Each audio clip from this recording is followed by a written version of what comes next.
you're gonna break into.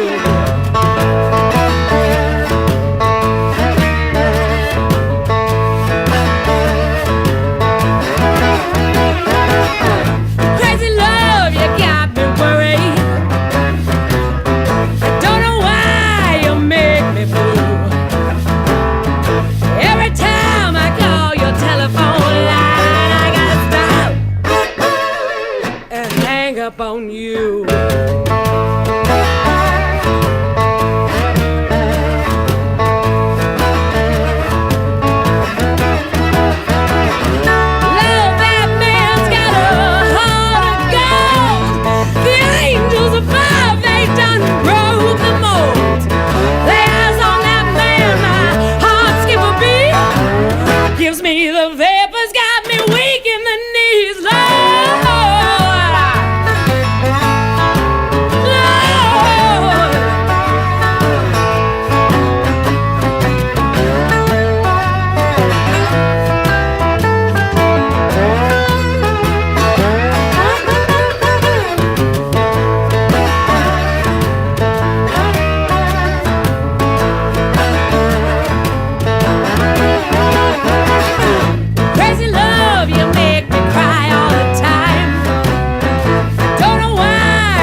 Talking Boxing with Billy C.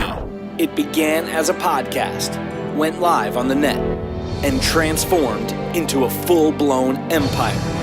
Across the web, on Fight Now TV, and on radio stations around the world. It's the only daily boxing talk radio show on the planet, hosted by the only guy with the balls to do it. Many have stepped into the ring. Many have tried to take the belt. And one by one, they've fallen.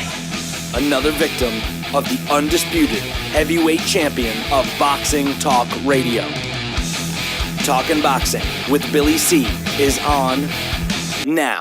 My style is impetuous, my defense is impregnable, and I'm just ferocious. I want your heart.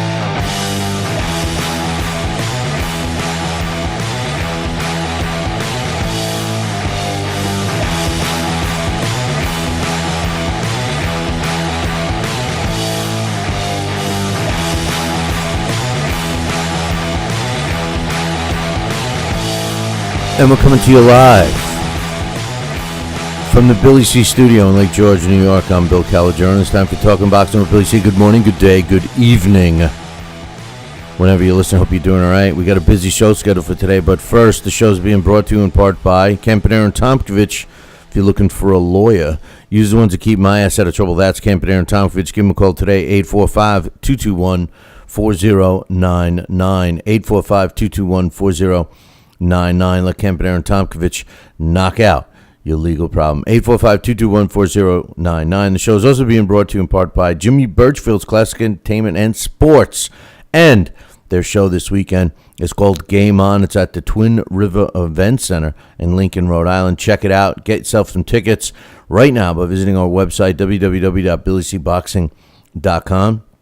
Click on the fight poster, which is right there on the right-hand side. It says Game On. Get yourself some tickets. Ask about the specials. They got some specials if you buy a certain amount of tickets or seating in a certain location like VIP or ringside or something like that. You get some dinner certificates or whatever. Just call and ask. Tell them Billy C sent you. Demand the Billy C discount. Hey, you'll get it. Anyway, what are we going to be doing today? Well, we got a lot of things going on. And first and foremost, we got some emails. We're going to talk a little bit later, all the fight results from this weekend. We got some last minute, there's a fight Thursday night from the land down under in Australia. And it almost didn't happen. And it's kind of strange, Lucas Big Daddy Brown and Richard Towers. They kind of know each other. They sparred several times. Well, anyway, they were going to face off, two young heavyweights going at it. And at the last minute, Richard Towers couldn't get in, but they got a replacement, so we'll talk about that.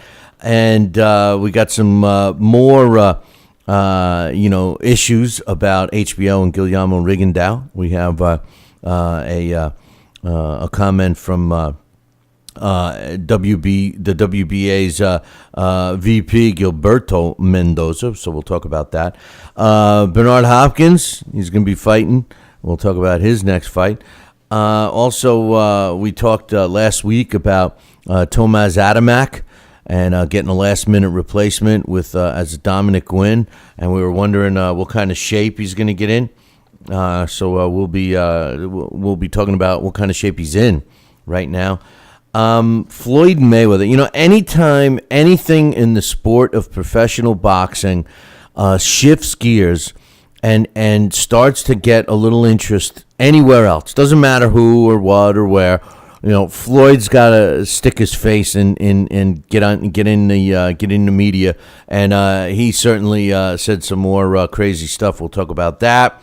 Let's see what else we got. A lot of stuff going on with the AIBA, and a lot of promoters and stuff are anti the AIBA. The sanctioning bodies are anti the AIBA. Listen, to me it looks like competition, and they're all running like scared rats. So I don't know. I got some comments about that, but the AIBA suspends a federation. We'll talk about that. Monday Night Football is big for professional football, for NFL football. How would it work out for boxing? We'll talk about that in a little bit. And also Tony Thompson, who he may fight next. But then that even might be questionable. Huey Fury calling out some big-name fighters. A lot of stuff to talk about today. But first, let's get some emails out of the way. We got an email from my man, who's this from? Al. It's from Al. Al says, been listening to your show for several months now, and I like hearing your thoughts on various topics. But for the life of me, I can't understand why you don't understand why people call you a hater. Because clearly you are, as it pertains to Floyd. But at the same time, you are also the biggest fan and promoter of Floyd Mayweather, because you have a show that can't go one episode without referring to Mayweather and or without saying, and I quote, "I am not the biggest fan of Mayweather." He says, "I mean, seriously, you need to contact Floyd and Al Heyman and request your promoter's fee." You're right, I should. He says, "LOL, your show and every other boxing forum benefits from talking about Floyd Mayweather, whether you like to admit it or not." Al, I know why they call me a hater. The problem is that I can't stand why Mayweather fan. And let me just go on record right now. If you guys didn't bring up Floyd Mayweather in these little old emails, I wouldn't be talking about him. I really wouldn't. Because, well, I'm not going to say it because I was just mocked about it. But the bottom line is this, I respond to people talking about him. The hater stuff is it makes me sick. It actually aggravates me more than more than my dog is lately. But I tell you, I get aggravated because, these Floyd Mayweather fans, and you know what? It's likewise for the Manny Pacquiao fans. If you don't like their guy, you're a hater. I just because I don't like Floyd, I've been called a hater. I've been called prejudiced. All this stuff. And the more I get harassed about it, and the more he does these things like he's saying in the press now. Listen, the Pacquiao fight with Floyd Mayweather may be a non-issue as of this moment. But you know what? 2 or 3 years ago, when it was the hottest fight in boxing, Floyd was scared like a little girl of Manny Pacquiao. There's no question about it. There's no question about it. Let me ask you a question. Why would he get in the ring with Saul Alvarez, who many people, shockingly to me, believe he's got a chance against Floyd, a better than chance? You know, a lot of people think he's going to win. Why would he get in with him and not Manny? There's only one reason. Floyd only takes fights that he's almost guaranteed to win. He only takes fights that he's guaranteed to win. He will not challenge himself. Don't you get it? All you Floyd fans, don't you get it? You know, at Manny Pacquiao, whether he could beat Floyd or not, and if they fought today, I doubt very much he could beat Floyd.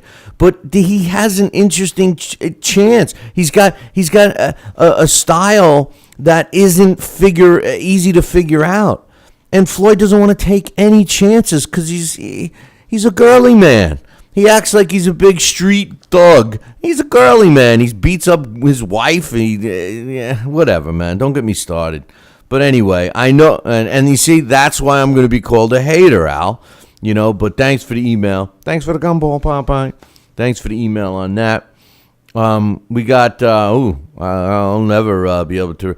Nad Mangian Man says, not only do I think Triple G would beat Floyd, but I think he would knock him the F out. Yeah, he may. And, you know, like I say, you know, Triple G's got a long way to go. But you know, size-wise and power-wise, if he could land a punch, and that's a big if he could land a punch on Floyd, I agree.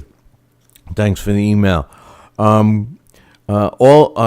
Ollie Day goes 619 says, in my opinion, this fight can go either way, but I think Garcia wins. He's referring to Matisse and Danny Garcia. I agree. I don't know if I agree with the result yet. I'll do those picks when the time comes, but I agree the fight could go either way. It's a great fight. It's a situation where two young fighters are taking a chance. For some reason, the masses regard a guy as being the best out there, and he doesn't take any chances. And you got to give Lucas Matisse and Danny Garcia all the credit in the world for facing each other. Likewise for Bam Bam Rios and Mike Alvarado when they fought each other not once but twice. You know, when these kinds of fighters face each other, you got to give them credit because it's not a layup. You know, it's a good fight. It's a challenging fight. It's a challenge to the both fighters, and the winner actually gets more out of it. You know, more juice, so to speak, and that's something you know who doesn't do. But thanks for the email. Nobody here says it's not about skills. Rigondeaux's problem, this is pertaining to Rigondeaux and the HBO situation. He says Rigondeaux's problem isn't his skills. He's a two-time gold medalist. Problem is he's from Cuba. And he's not pulling fans. HBO feels they can't market him, so why not crap on him? Especially when he beat their boy. It sucks, but it's good business on HBO's part. Paulie has a following, that's why people cried. It was a close fight, but Paulie didn't win. Nobody here, you know, I totally disagree with you. You know, first of all, you know, in case you haven't noticed, the Hispanic fans, now I'm grouping all Hispanic together, you know, which includes Cuba, Mexican fighters, Puerto Rican fighters, blah, blah, blah, blah, blah. They're huge. They control the sport today. So I think you're wrong about saying that he doesn't have a fan following. I think you're right about his style. It's the sweet science. But here's the difference. Like all the Floyd fans like his style because it's a sweet science. They also either love him or hate him because of his stupid mouth and because he burns $100 bills and because he beats his wife and because he beats up 19-year-old pimply-faced security guards and because he does things that he's out there in the press. It's called marketing. It's called PR. Whether it's good press or bad press, he's getting it. Rigondeaux doesn't. All right? But the most important thing you said here that I do agree with is that they beat up their boy, and that's what it was. Nonito Donaire is a little crybaby. He was complaining about everything. From what I understand, he's still complaining. And that's it. Paulie Malignaggi is not a talented fighter. Yeah, well, let me rephrase that. He's talented, but he's not an elite fighter. Guillermo Rigondeaux is an elite fighter.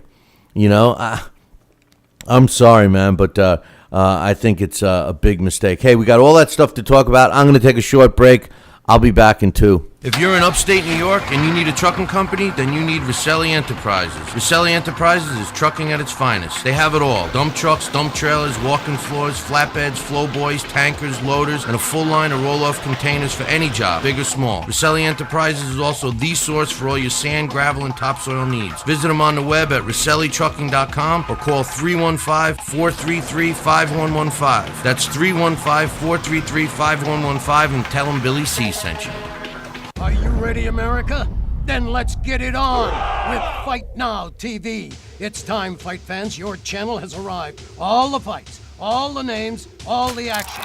From world-class boxing events to mixed martial arts showdowns and other combat sports matchups, Fight Now TV delivers the hits and more. Call your television provider and tell them you want to get it on with Fight Now TV. For more details, go to fightnow.com. We've got a great matchup tonight. Fighting out of the left corner is the number 1 ranked contender. No, he is not. I'm sorry, but who are you? I am the IBO computer. I am programmed to provide only fair and unbiased boxing rankings. This fighter is the number 15 ranked contender. Fair and unbiased boxing rankings? That's a new concept. Actually, it is not. The IBO has provided unbiased computerized rankings for many years. Well, we've still got a great fight tonight, folks. In the left corner is the number 15 ranked contender. The IBO, the champion of integrity. Learn more at IBOBoxing.com. Check out BillyCBoxing.com now, or feel the wrath of the mighty mustache. Oh, that hurts. Why are you doing that to my face? I hate you. That's BillyCBoxing.com. Consider this your warning. As a young boy, all Billy C dreamed about was one day having his own catchphrase. And we're back. And we're back. One boy, one dream, one day. Everyone will say. And we're back. And we're back. And we're back. And we're back. And we're back. And we're back. Catchphrase coming soon to a theater near you.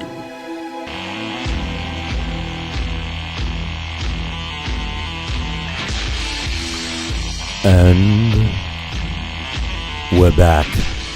You're listening to the Talking Boxing with Billy C show. Don't forget, if you're watching the stream version of this show, check it out on ldltv.com for an enhanced version. They got, apparently there's another, bashing of Billy C picture of the week up there. So if you want to, have more fuel to harass me, go check that out. And I just want to tell Dawn, my dream girl Dawn, that rat's ass is my line, okay? So, you better go get your own lines, all right? Come on. Don't be copying off of Billy C. Just because you left me standing at the altar with my you-know-what in my hand. Come on, man. Come on. Anyway. The ring. What do you thought? What do you think I was going to say? I had the ring in my hand. What do you mean? Anyway, the Gift Media says, okay, Billy C, you and Scotty were right. I was wrong. He said Molina did pull off a victory against Bay, but come on, you couldn't have possibly predicted a 12th round KO. Dude, I said, but go back and watch Friday's show. And I said, this guy hangs around, and I was going with Bay all the way up until the last minute, and I picked Molina.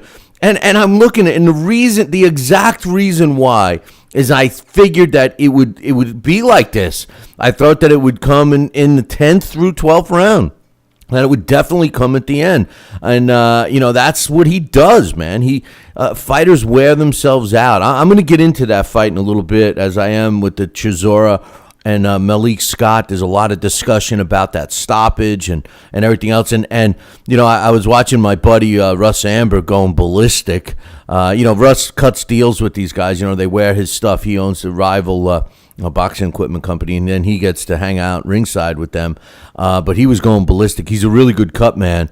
And he's actually the Teddy Atlas of Canada on their version of like Friday Night Fights. But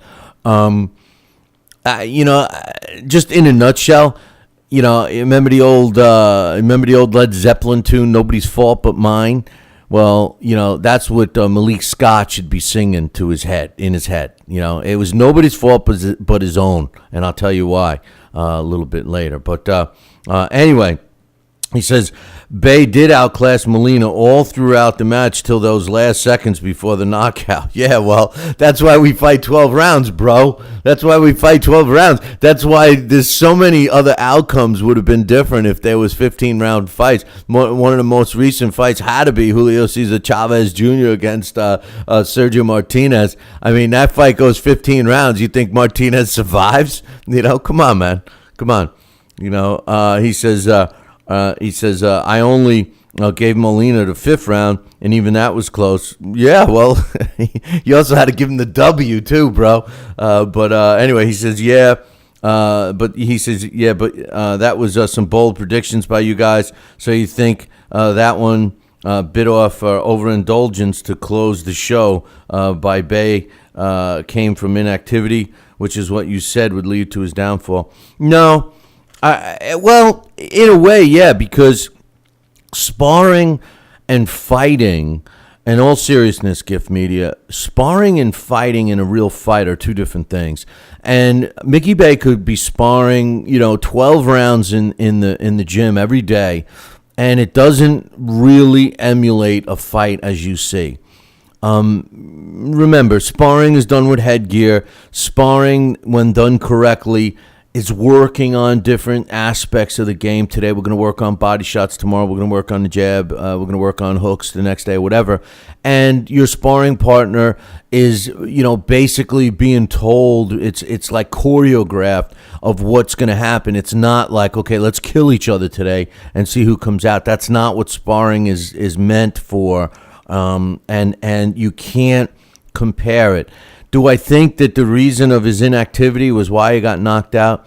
I think it had something to do with it, but I also think that he met a seasoned guy in Molina, and you got to give credit to Joe Goosen in the corner of John Molina, because he was so calm throughout the fight, and he knew the right things to say at the right time, because during that fight Molina was nervous. He was saying, how am I doing, and Joe Goosen's like, you're doing fine, and he knew damn well that fight was going to come down to a late surge by Molina in hopes that he knocks out Bay, and I think that we saw an indication of that in a couple of early rounds. I believe it was the 5th round where Molina did land some hard shots that seemingly stunned Mickey Bay.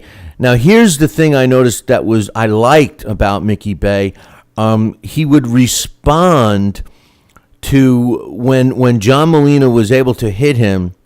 Mickey Bay responded to try and get back to momentum. So if Molina hit him with 2 or 3 shots, which he only did a few times in the early rounds, Mickey Bay would try to come back. But, listen, the bottom line is Mickey Bay was acting like, these guys, I said this one time, and everybody jumped all over my butt. They were like, I said, as great as a fighter, at least by today's standards, as Floyd Mayweather is, I think he's bad for the sport because of, not for the bottom line and not for us as fans and everything, but bad for other fighters, because like all heroes, like all champions in boxing or the best teams in baseball or football or basketball, all the kids, all the up-and-comers want to emulate them.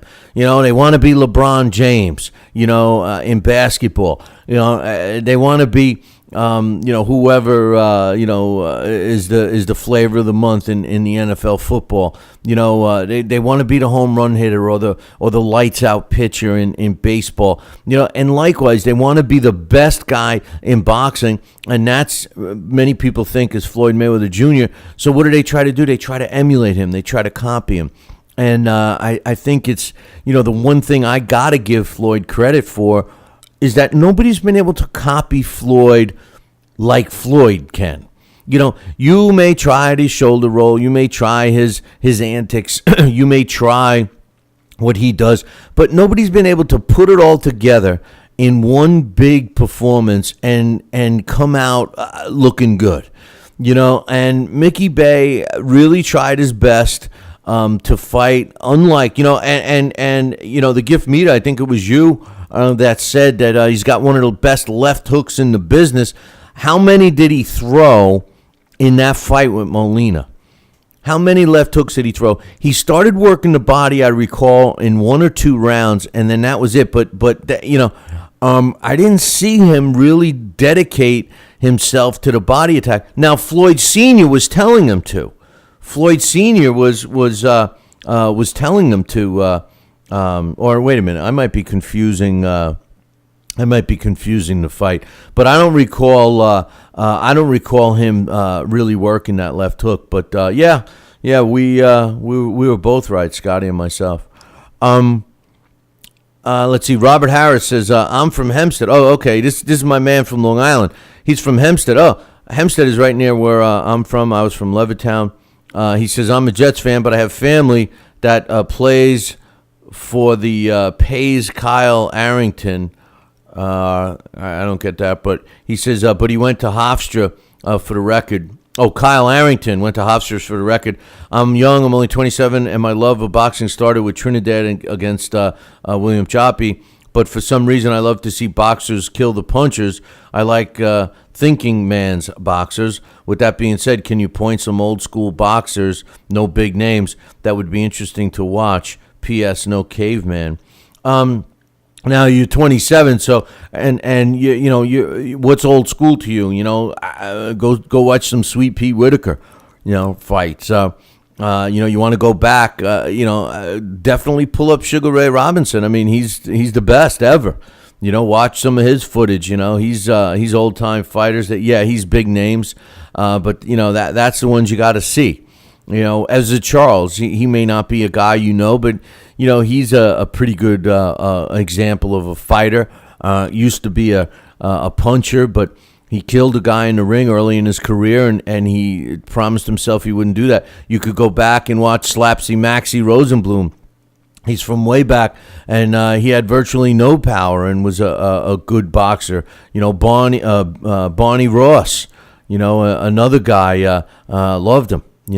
A lot of great fighters. Jersey Joe, as far as the heavyweights, Jersey Joe Walcott was a very talented fighter. Archie Moore, another extremely talented fighter. So, if you want some names, drop me an email, Billy at TalkinBoxing, TalkinBoxing.com, and I'll send you a bunch of fighters that I would suggest that you look up on YouTube and watch, man. See, this is the kind of stuff I love. This is the kind of stuff I want you young fight fans to explore and learn about, because there's more to this sport than what you're seeing today.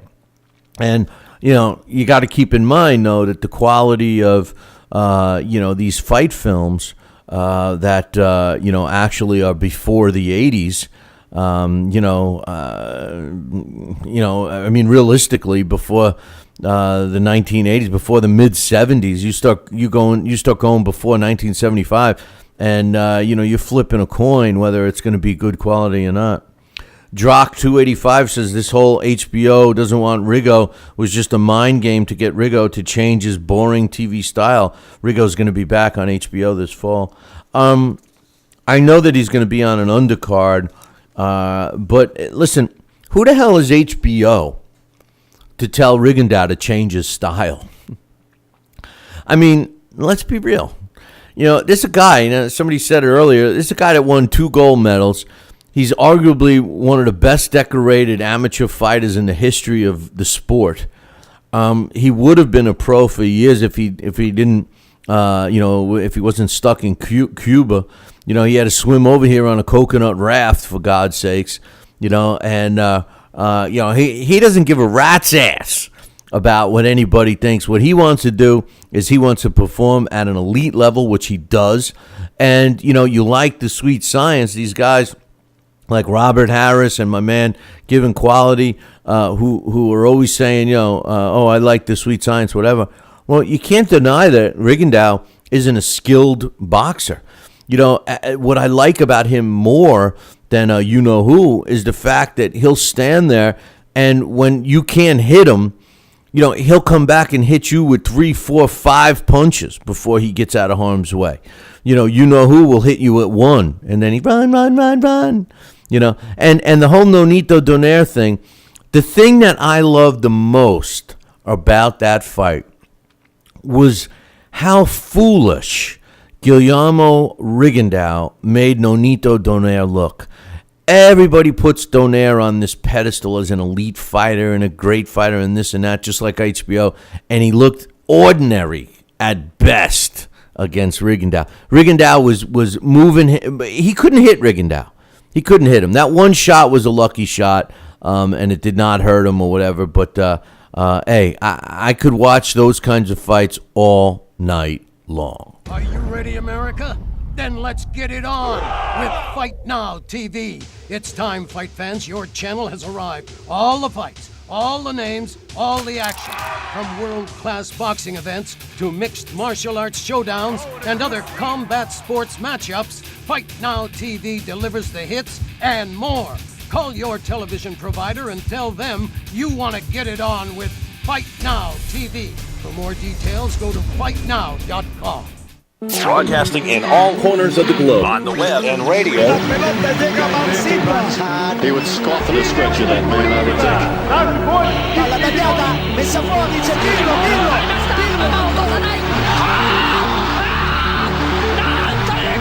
think. You're listening to Talkin' Boxing with Billy C. From upstate New York in the good old US of A. Boxing is here to stay because we are here to stay. The best 2 hours of boxing talk on the airwaves. Hey, fight fans, check out KOFantasyBoxing.com. KO Fantasy Boxing is boxing's only trademarked fantasy game. Check it out, www.KOFantasyBoxing.com. Select your own gym, your own fighters, track them through a season that can last from 3 months to a year, depending upon which league you join. You got to check this out, man. www.KOFantasyBoxing.com. Join it today. Again, www.KOFantasyBoxing.com. And tell him Billy C sent ya.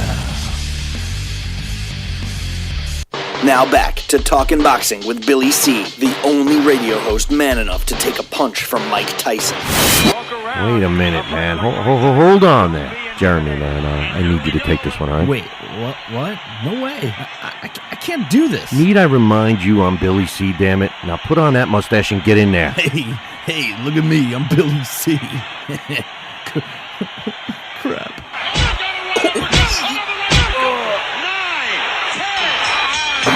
The undisputed heavyweight champion of Boxing Talk Radio. It's Talkin' Boxing with Billy C. Test 1 2. My fellow Americans, good evening. Welcome back to Talkin' Boxing with Billy C. It's great to be here discussing the sweet science with everybody. I love boxing. I love talking boxing. It's what I do. Bill. Wait, what? Bill. Why are you interrupting me? What? Wrong. What's the problem? Billy, C. I did not have... We're gonna have to ask you. Wrong speech. What do you mean wrong, Billy C? What's going on here? Fine, I'll go. I just wanted to talk some boxing on TPSradio.net. That's all I wanted to do. I don't need your damn show. I'll get my own talking wrestling with the other Billy C. Yeah, that sounds good. Yeah, I've always been a Hulkamaniac anyway. Broadcasting live, brother. Welcome back to Talking Boxing with Billy C on the mighty TPSradio.net, brother. What you gonna do, brother? And we're back. Yep, You're listening to the Talking Boxing with Billy C show. You're watching us. On the Talking... yeah. It's the Talking Boxing with Billy C show. You're watching us on the Fight Now television channel. Glad you could join us. And we're just wrapping up some emails. We're going to get into the fight results for the weekend. We got some news coming up. And you know how who just can't stand it when people are talking about other stuff in the sport, like Danny Garcia, Lucas Matisse, the upset, so to speak, win for Derek Chisora. So we got some comments from who. So we'll get to that in a little bit later. But my man Devin from Bombay, India, says, hey, Billy C., are you as sick as I am of hearing Nonito Donaire talk about how he's an exciting fighter and Rigo isn't? Yes, I am. He says, I know you referred to David Hay as a bitch, and he says, and I think you ought to nickname, and then I think you ought to nickname Donaire the little bitch. I know Matisse versus Danny Garcia fight got made. I'm picking Matisse by knockout or TKO. How do you see it? That's a tough one. We got a lot of time to talk about that, Devin, and I really don't know who I'm picking yet. I really like Matisse. I think that he's gotten better and better and better.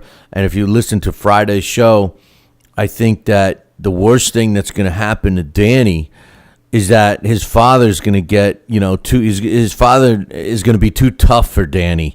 In other words, he was going to want Danny to be tough in there, and he's going to want him to trade, and that's a big mistake. Danny Garcia does have boxing skill, and if you look at the two losses that Matisse has, they're both very questionable losses. As a matter of fact, I feel that he won both of the fights, but both were against boxers.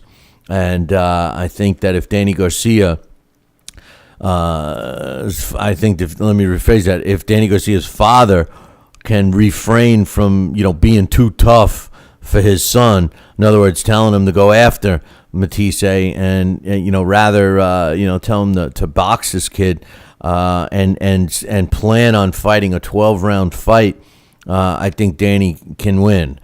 But if the fight ends up in the center of the ring, it's going to be tough. I mean, look at it this way. Danny Garcia was in some trouble towards the end of the fight against Zab Judah. I can't see him surviving against Lucas Matisse the way he survived against Zab Judah. So, if you can't tell who I'm leaning towards at this particular moment, then, and like I said, I'm not going to make the official pick yet. But anyway, he says, and how about this nonsense that Floyd spouted that the only way he'll fight Pacquiao is if he signs with Mayweather? I mean, come on, I don't like Floyd, but I give him all the props about his skill inside the ring, but this is ridiculous. It's going to drive Mayweather crazy in retirement when every other question will be, so how come you never fought Pacquiao? He better get used to it. I'm going to talk about that, Devin, in a little bit, and you may be surprised with my answer. I can see, I feel two ways about it. One, like I was alluding to before, I can't stand Floyd, constantly trying to get his face into the public when the interest starts shifting away from him. It's like a spoiled brat, But then on the other hand, the context of what he's saying, I don't know if I disagree with him, So we'll get to that in a little bit. But thanks for the email. And finally, my man James Curl put out the great book on Jersey Joe. He says, "Hey Billy C, I heard you talking on your show about the old-time fighters versus the modern fighters. It's believed by some that modern fighters are faster, stronger, and have better training techniques." He says, "I disagree. I challenge anyone to find a modern cruiserweight that can compare to the Boston Gob, Jack Sharkey. There's plenty of footage on YouTube of Jack, and you can clearly see his incredible skills. I stand firm that no modern fighter at around Jack's weight of 190 pounds can compare. Sharkey would have easily outboxed any modern cruiserweight and most of the modern giant heavies. And remember, Jack is not considered by most experts as a great, such as Lewis, Dempsey, Ali, etc.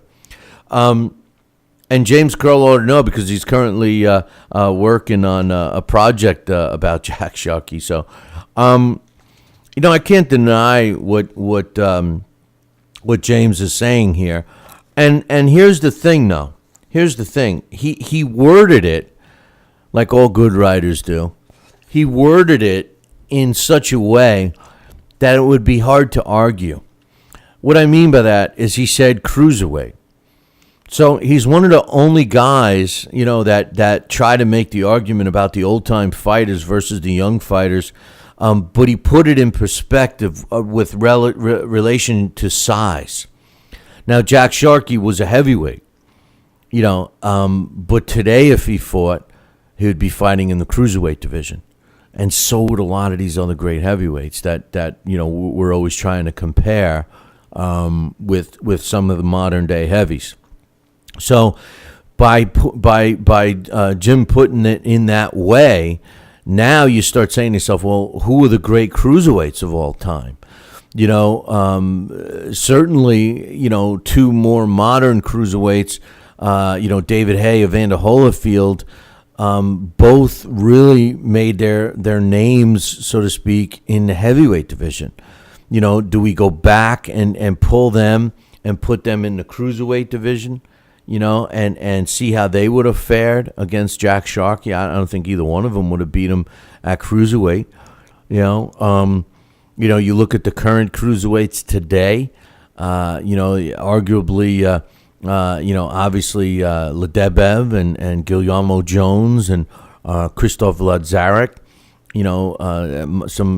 Marco Captain Hook, not to be confused with Captain Crunch, but Captain Hook, Jack Sharkey kills all of those guys. He could probably fight them in the same night, so great way James put that one, so I appreciate the emails from everybody. And we try to respond to most of them, and the best bet is to email us, Billy at talkinboxing, TalkinBoxing.com. All right, let's talk about the fights this weekend. First and foremost, the big fight, the one that everybody's talking about. Derek Chisora knocks out Malik Scott in the sixth round. I don't know if you saw the fight, but here's the skinny. The fight was close. It was back and forth. It was a typical Malik Scott and Derek Chisora, both of them fighting typical. Derek Chisora is not exactly a refined fighter, and Malik Scott is a patient fighter. Let's just fast forward to the point at which the fight ended. Malik Scott was hit and clearly was dropped. It was a crushing blow that dropped him. Okay, here's what happened, in my opinion, and you can watch the video. It's pretty clear of the knockdown. Malik Scott he clearly was down, and he knew he was dropped, and he immediately kind of now here's the only argument that you could make. The ropes kind of prevented Malik Scott from hitting the canvas, maybe a second or two before he actually did. But none of that really matters because the referee picks up the count. So whether they started the count when he was against the ropes or whatever, the ref picked it up. So it's neither here nor there, but I'm just pointing that out. The rule states that if the ropes prevent a fighter from falling down, it should be considered a knockdown. He did get tangled up in those ropes a little bit before he hit the canvas. Now, as soon as he hit the canvas and Derek Chisora went to his neutral corner, the referee picked up the count. Now, two things that I noticed, and I think everybody else that watched it, and if you didn't watch it yet, you have to go back and watch it, but two things that are extremely important with this discussion. Number one, Malik Scott did not seem like he was in trouble. He was on his knee with his hands ready to go, and he was looking right at the referee. Okay? That's normally a sign that you're gathering your wits and you're getting ready. That's an important piece of this puzzle. The second important piece of the puzzle is the referee. Now, when the referee was counting, he was so clear with the number at which he was at. He was doing 6, 7, 8, right? 9. Malik Scott, they tell you all the time. And it's hard for fighters to do it because, they learn it. Their trainer tells me, if you get in trouble and you get knocked down, stay down, get ready to come up until, come on, everybody, we know what they say, until he reaches 8. Until he reaches 8. It's like you're taking the 8 count. You don't want to jump up. They're going to give you the 8 count anyway, but you don't want to jump up because you might, still be a little dizzy. You might not have your legs. Kneeling like he did was the right thing to do. The wrong thing he did was he stayed down until the referee got to 9. The referee's in front of him. 9. And did he wave it off as he was getting up? Yeah. Could he have continued? Yeah. It's a judgment call. But I think that the mistake here, everybody's blaming the referee. And you have an argument there. You have an argument. He went 9 and waved it off just as he was standing up. But, if he went to 10, if he was saying 9 and then the wave off was 10, Malik Scott wasn't fully standing up yet. Was he on his way up? Yeah. Is it a long distance for the guy because he's so tall? Yeah. But Malik Scott's mistake was that he didn't start to rise at the count of 8. Or as soon as he got done with 7, before he even said the word 8, Malik should have rose up and had his gloves ready to go. When you're dropped, the judgment of the referee is what you're falling prey to. You need to show that referee that you're not hurt, that you're ready to continue, and that you're responsive. Okay? Now, he appeared to be responsive to me. I was watching it on a video clip. I watched the replay on a video. So I didn't watch it live. I wasn't ringside. Our very own Jerry Murray covered the fight ringside. If you want to get his take on the fight, it's up on the website right now, www.BillyCBoxing.com. I saw the video of it, and I saw a feed that wasn't even in English. So I don't even know what the commentators were saying. But I just watched the fight. I think that the knockout was legit because I picked Chisora. No, because Malik Scott should have gotten up. I think he should have gotten up at the count of 8 like you're supposed to. And I think that his own mistake, his own inexperience, I guess you got to chalk it up as inexperience, hurt him and cost him the fight. As a result, Derek Chisora got the win. It was considered 256 of the 6th round. He claimed the belt. He improves to 17 wins, 4 losses, only 11 coming by knockout. Malik Scott loses for the first time in his career, so his last 2 fights was a knockout loss and a draw, a very questionable draw. So his record now is 35 wins, 1 loss, 1 draw, with 12 of his wins coming by knockout. They're talking about a possible rematch, but I'm going to get into some other opportunities for Derek Chisora that was announced today, or at least being discussed as of today. But at the end of the fight, they said his promoter, Frank Warren, said that we very well may give Malik Scott a rematch, but not yet. We got some other things to do. So at least Malik Scott knows he's going to get another payday there.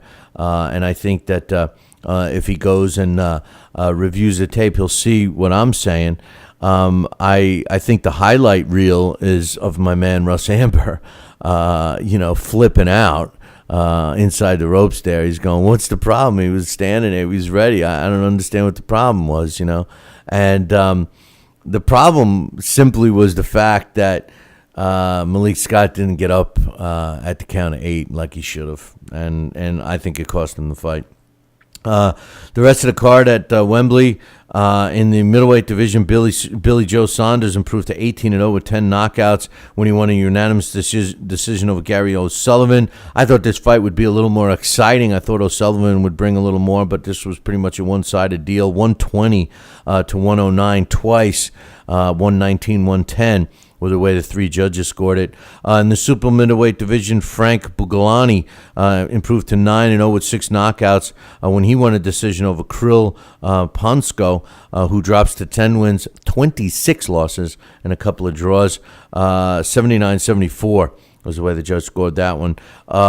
Bradley Saunders improved to 6-0 with 3 knockouts in the welterweight division when he stopped Michael Kelly in the 5th round at 41 seconds. Kelly drops to 8-6-1. And Dmitry Chudinov improved to 9-0 with 7 knockouts and a couple of draws. When him and Patrick Mendy fought to an 8-round draw, the score was deadlocked even at 76-76. And Mendley is 14-6-1 with only 1 knockout. Some other fights on Saturday. Randy Caballero, I gave him the pass on this one, but he needs to step it up. He improved to 19-0 when he stopped Miguel Robles in the 7th round at I don't have the exact time here on my notes, but he improved to 19-0 with 11 knockouts in the 7th round knockout. Miguel Robles drops to 12-3-2. Joseph Jojo Diaz improved to 6-0 with 4 knockouts when he stopped Luis Cosme in the very first round. Cosme drops to 8-3-1. And junior middleweight Errol Spence Jr. improved to 7-0 with 6 knockouts when he took care of Eddie Cordova, also in the first round. And Cordova drops to 4 wins, 5 losses, and 1 draw. In the minimum weight or strawweight division, which was the WBO interim belt was on the line. Carlos Buitrago improved to 27-0 with 16 knockouts when he won a 12-round decision over previously unbeaten Julian Yedra, who drops to 21-1 with 13 knockouts. Took place in Mexico. The scores 118-110, 116-113, 118-111 for Buitrago. So congratulations to him. In the junior flyweight division, Pedro Guerrero improved to 20 wins, 1 loss, and 1 draw when he made a successful defense of his WBC silver belt in the junior flyweight with a unanimous 12-round decision over Mario Rodriguez, who drops to 15-8-4. That took place in Mexico as well. 120 to 108, 118, 110, 119, 110 was the way the 3 judges scored that one. Also, his brother, Alberto Guerrero, he improved to 18-1, even though he was dropped in the 10th round. 10th and final round, but he won a 10-round unanimous decision over Jonathan the Pitbull Vidal, who loses for the first time in his career. He drops to 17-1. It was for a vacant title as well. The way the scores were, 97-92 twice, 95-94, all in favor of Alberto Metro Guerrero, who's 18-1 now. In Phoenix, Arizona, lightweight Victor Castro remained unbeaten at 10-0 with 5 knockouts when he won a 6-round decision over Marcos Herrera, who drops to 6-10, 59-55, 60-54 twice was the way that was. In a fight that was kind of a surprise to me because Rodell is not a bad fighter, even though his record might indicate it. But Stan Maranek improved to 13-1 with a couple of knockouts when he won an 8-round decision over David Rodella, who drops to 16-9-3. And trust me, his record doesn't indicate how good he is. I think he's pretty good. but maybe not good enough. But that's the way that fight ended. And also in the bantamweight division, Roman Morales, yeah, he's the brother of, who, Eric, improved to 16-0 with 8 knockouts when he knocked out Lorenzo Trejo, who drops to 33-27 in the very first round. And in the heavyweight division, Johan Banks improved to 7-8-3, stopped Bomani Parker in the first round at 1 minute and 59 seconds, and Bomani Parker drops to 14-8-1. I kind of like those kinds of fights when you got those fighters that don't have such glamorous looking records, and they fight each other. I think that's a good one when that happens. But anyway, hey, listen, I know, I can get to this one for now. I was going to say let's take a break and we'll go to Friday's fights, but we got a lot of stuff to talk about, so let's do this now. Friday fight results: John Molina, even though it's just John Molina, knocks out Mickey Bay in the last final round. He had to win. He was losing on all the scorecards pretty convincingly. I was talking about this fight earlier, and I forgot what was it. The Gifted Media was like, "All right, you guys were right," because I picked Molina, and listen, it was obvious that Molina was losing the fight going into the final round. There's no question that he was losing the fight, but that's how Molina fights. You guys, a lot of you younger fans put all this emphasis in the undefeated record. And whenever a fighter loses a fight, it's like the fight is done. He's finished. He's a bum. And there was only one fight that Molina really lost, and he was blown out in. And that was the fight against Antonio DeMarco, where he was just blown out in one round. That's not normal for John Molina. John Molina doesn't normally get blown out in less than 3 minutes. John Molina usually fights like he did on Friday night. If you've ever watched him fight, that's what he does. And if you would dissect and look at his resume, you'll see why I chose him at the last minute. I was leaning towards Mickey Bay all week. And then, I combined the fact that Mickey Bay with the long drawn out career, the many different trainers he's gone with, changing his style, which he did look good doing, and listen, it caught up with him, and he was fighting a guy that was, nothing fancy, but he's a blue-collar fighter. He's a guy that you're not going to knock out. You needed to stay away and do what he did for pretty much 11 and a half rounds. But today we fight 12 rounds. And Molina, knocked him out spectacularly, I might add, in the 12th round. And John Molina improved to 26 wins, 3 losses, with 21 wins coming by knockout. And Mickey Bay suffers the first loss of his career. He's now 18-1-1. Now, just FYI, the official time was 2 minutes and 1 second of the 12th round. But the official scores going into that 12th round, Molina was down on every single card. 90-81 was the most, biggest margin. But the other two scores, 89-82, 88-83, all in favor of Mickey Bay. And, I don't know, man. I don't know. I think that they underestimated John Molina, and it hurt them, And, like I said, that's why we fight 12-round fights, But I was impressed. Even though he lost, I was impressed with Mickey Bay. I was more impressed with John Molina. And he helped me go. I had one loss for the whole weekend. And a lot of you guys got beat up bad in the challenge, man. A lot of you got beat up bad. I had, I think I was, what did we have, 8? I was 7 of 8. And the rest of you, a lot of you got beat up bad. 4-4 was very common.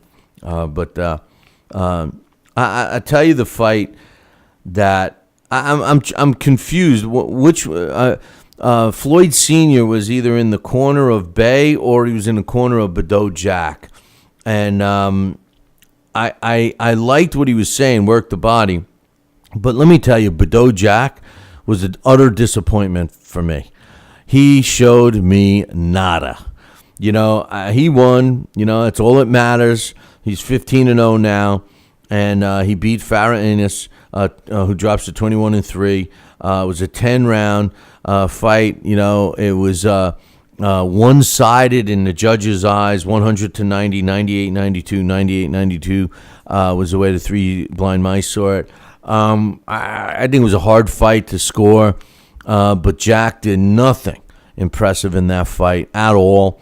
In the super middleweight division, when you look at the rest of this division, and then you try to fit him in, I just don't see him unless something changes drastically. I just think he was a disappointment. I know styles make fights. He was quoted as saying after the fight, it takes two to tango. I wanted to mix it up, but, Innis didn't and everything. I didn't see it that way. I saw both fighters just standing there and, fighting overly cautious. And, you can't even say it was a display of sweet science, for all you, people that, anytime I say, it's a boring fight, somebody comes back, it was the sweet science. And not that fight. It was garbage, really. And Badeau Jack, they're highly touting this kid, and I don't see why. He doesn't show me any. He didn't show us anything in his last fight, and he didn't show anything in this fight. So he's got back-to-back fights that were less than impressive. So, hey, I'm going to take a short break. I got a couple other fights on that card, which was a showcase pretty much of all Mayweather Promotions fighters. And then the only fight I got lost this week, we'll talk about that one as well. Hammer and Hank Lundy and his victory in that fight with Asagun Jose, or they call him Jose, or they were calling him, they were screwing up his name more than I do. Talkin' Boxing with Billy C. now has official merchandise available on TalkinBoxing.com. T-shirts, sweatshirts, hoodies, and mugs. And yes, even undergarments.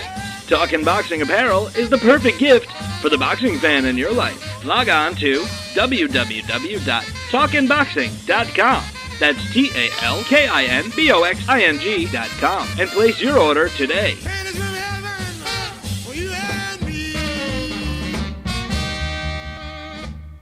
Join us here for 2 hours as Billy and the gang do what they do best. Every time I start talking about boxing, a white man got to pull Rocky Marciano out the ass. Rocky Marciano was good, but compared to Joe Louis, Rocky Marciano ain't.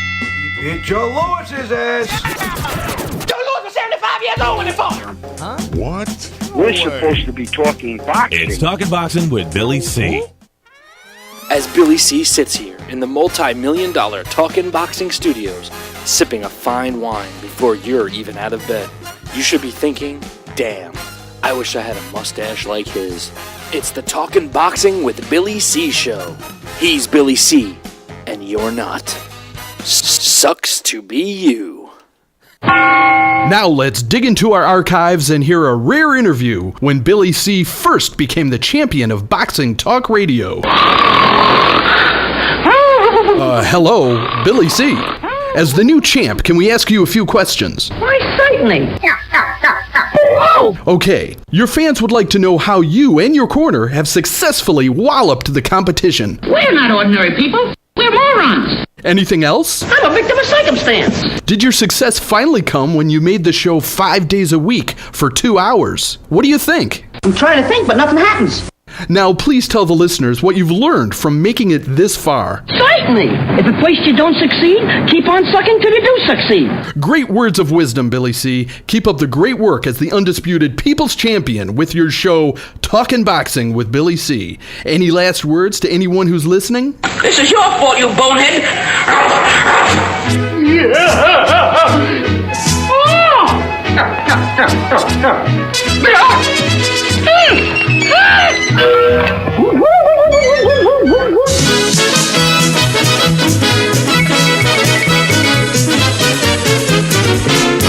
And we're back. You're listening to the Talking Boxing with Billy C show.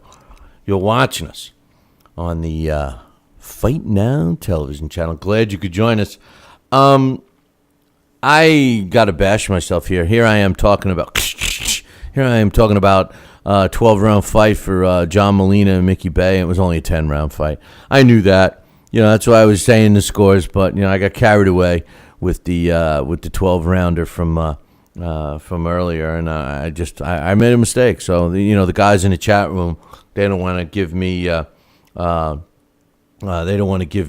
any slack, which is good, man. I'm glad about that. And as far as GQ giving me some rumors here, that whole thing that he's talking about here in the chat room. So if you want to see, you got come on over to BillyCBoxing.com and get in the chat room. I don't want to mention it for a couple of reasons, but like you said, GQ, from day one about that situation, you better get all your facts straight before you start publicizing that kind of stuff. That's why I stay clear. With the PEDs, man. I try to stay clear with that, but we'll see what happens. But anyway, and he's giving himself some credit because he was right, and even he thought, let me just tell you, even he thought it was funny, whoever said the comment last week when he says, I almost got killed. And somebody said, did Floyd Mayweather's life flash before your eyes? Deep down, given quality, thought that was funny. I thought it was hilarious. But anyway, Hammer and Hank surprised the hell out of me. Otherwise, I would have went 8 for 8 this week. I'm trying to give myself a couple of wins, say 12 for 12, just like I was giving the Molina fight a couple of extra rounds. Oh, I never finished telling you about the rest of the undercard. In the super middleweight division, Ronald Gravel improved to 5-0 with 4 knockouts when he stopped Jazz Phillips, who had previously been undefeated. Jazz drops to 4-1 with a knockout. In the super middleweight division, Luis Arias improved to 6-0 with 3 knockouts when he won a 6-round decision over Latif Mundi, who drops to 10-7. In the middleweight division, unbeaten Chris Pearson is now 11-0 with 8 knockouts and stopped Arturo Crespin. I think Arturo Crispin's out of New Mexico, if I'm not mistaken. Deep cut over his left eye caused the fight to be stopped in the 5th round, and the punch, the cut was caused by a punch. In the junior middleweight division, Justin DeLoach improved to 4-0 with a couple of knockouts when he won a unanimous decision over Kevin Medley, who's 1-1 now. In the cruiserweight division, Andrew Tabati improved to 1-0 with a knockout when he knocked out his pro debuting Andre Hawk. Andre Hulk was his second fight, but he only lasted 42 seconds. He drops to 0-2. In the welterweight division, Willie Jones improves to 2-0 with a knockout when he won a unanimous decision over Douglas Rosales, who he was making his pro debut, and he's 0-1. Hammer and Hank Lundy.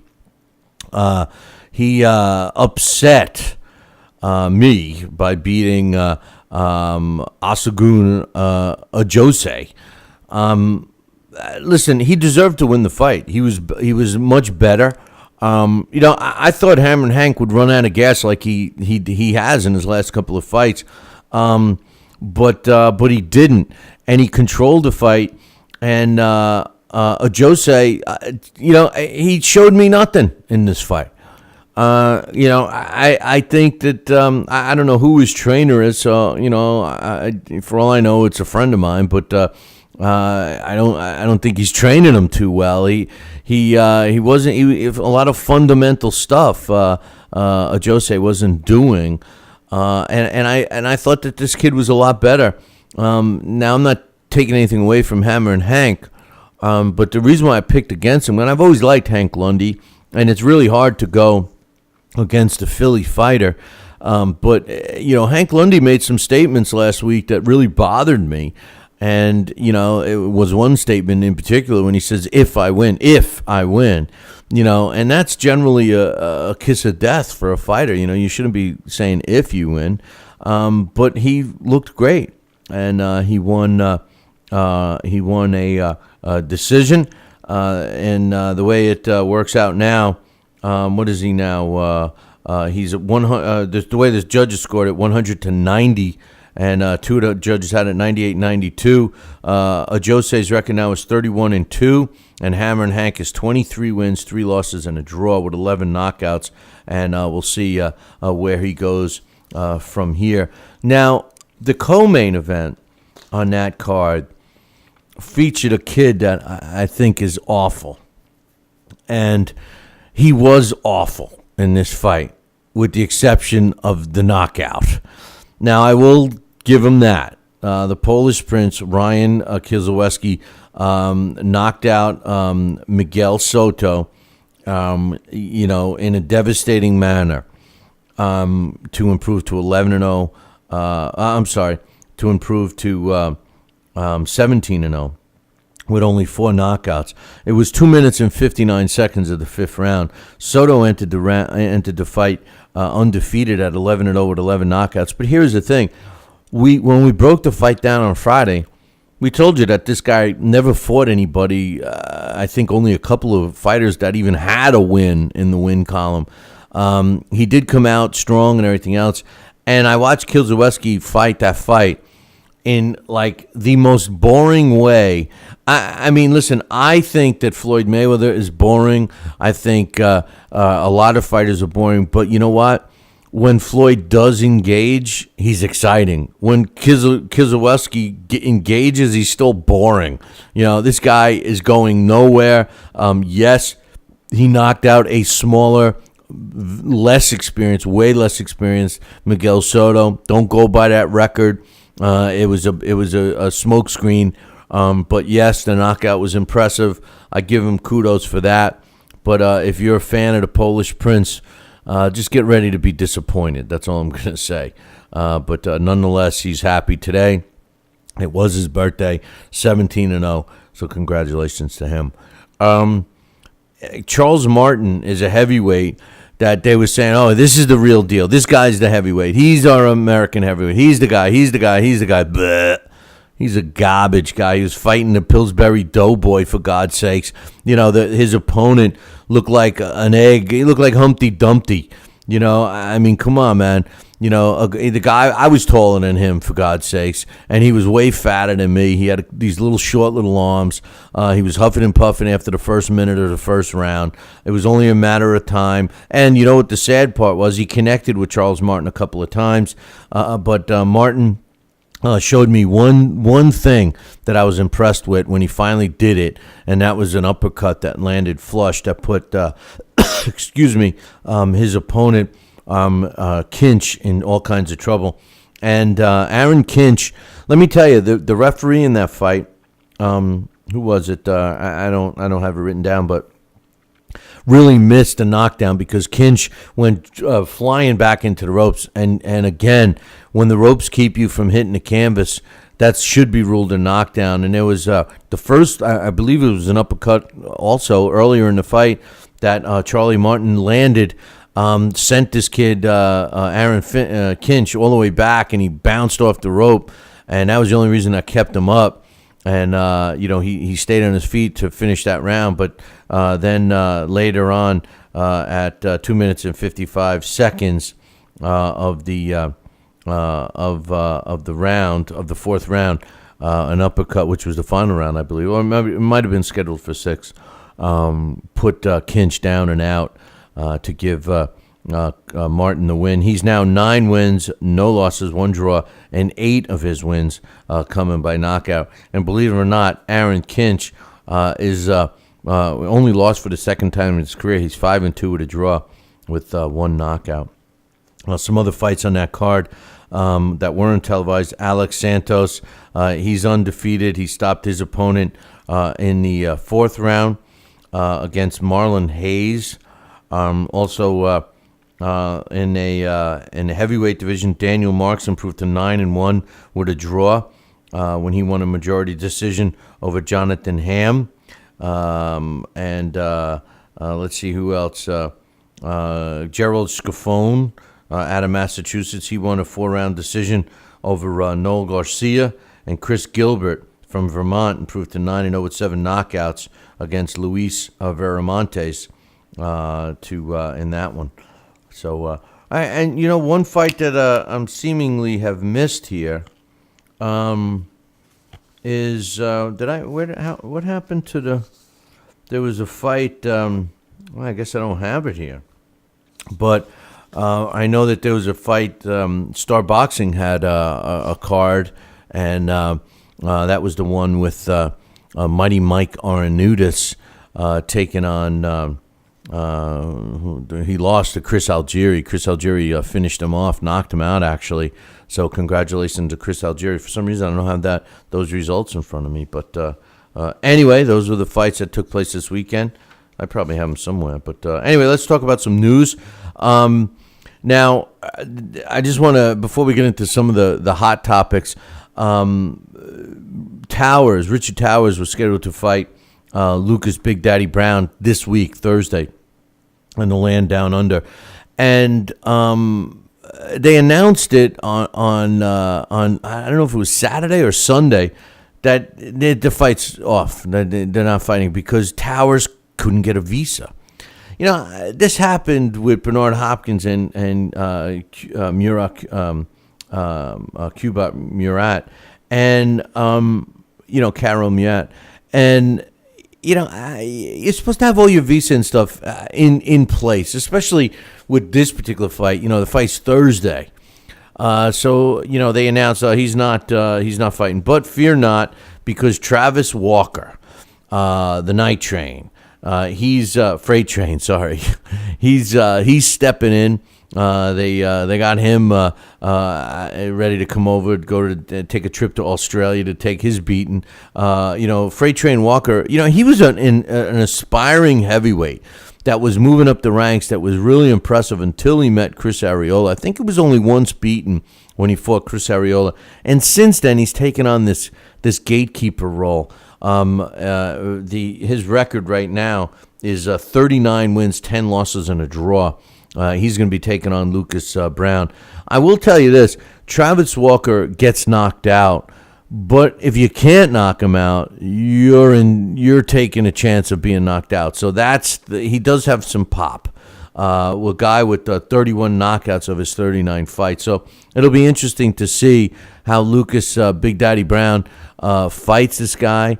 He was preparing for Richard Towers, who's a monster, big guy, who he had fought many times before in the gym. They sparred, they're friends. So we'll see what happens. We'll see what happens with last-minute subs. Give fighters trouble, especially young fighters. So, speaking of visas, a few weeks back, Caro Murat, was scheduled to fight Bernard Hopkins, and that fight was canceled way before it should have been.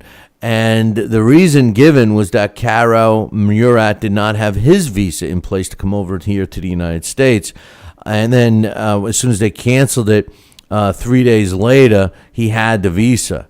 There was speculation that Bernard Hopkins was going to take a bigger and better fight. Adonis Stevenson, was the guy that we all thought he was going to fight after his upset win at light heavyweight.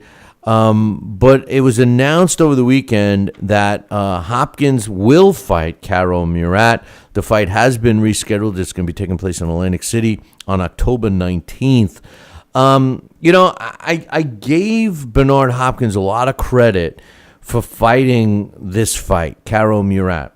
Not that I think that Murat is going to give B-Hop much trouble, which, now that I say that, I'm probably jinxing B-Hop. But I just felt that B-Hop doesn't need this kind of a fight. How much money could he be making on this fight?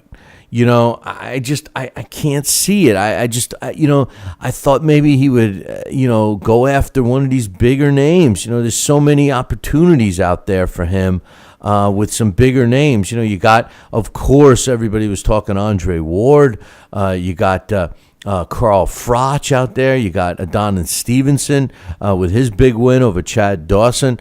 It was just financially, this fight makes no sense to me.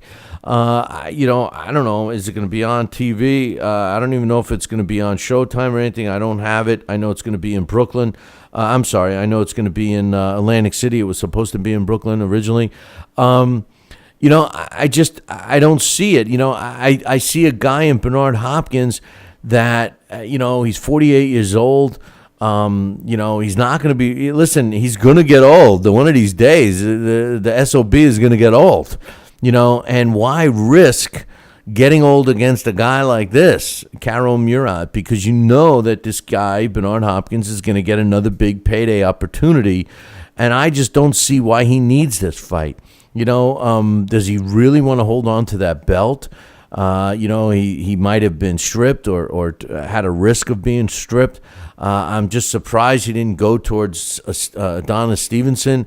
That fight was the fight I thought would be the logical fight because, number one, Adonis Stevenson has TV behind him a lot. Not only HBO, but he's also got a promoter in Canada where they fight at the Bell Center, and that Bernard would have gotten a big payday to fight him.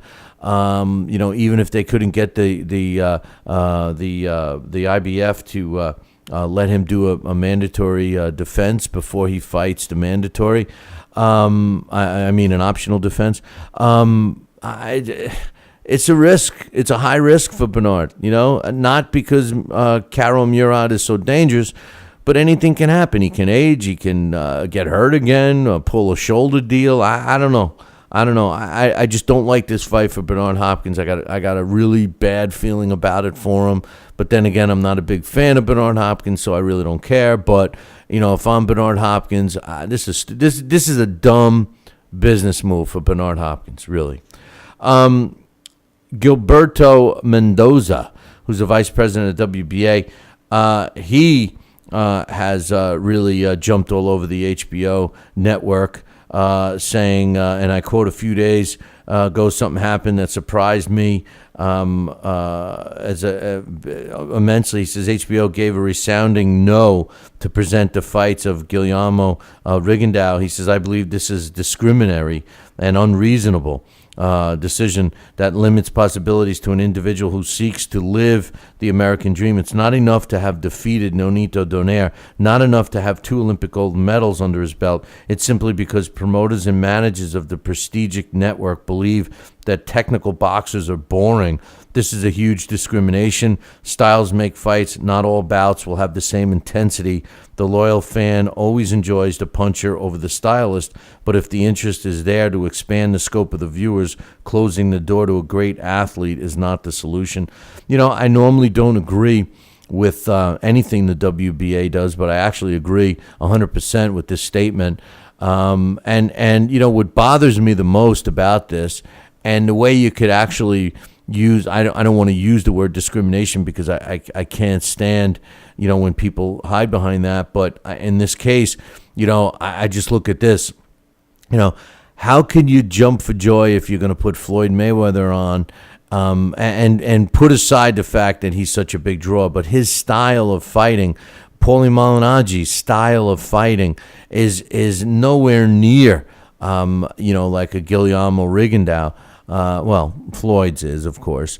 But my point is how can you blanket all fighters and then make exceptions and not make an exception for this guy? I thought he was exciting in his win over Donaire. I think, like we've said over and over again, I think that this was a clear case of HBO just being sore losers with the fact that their boy lost.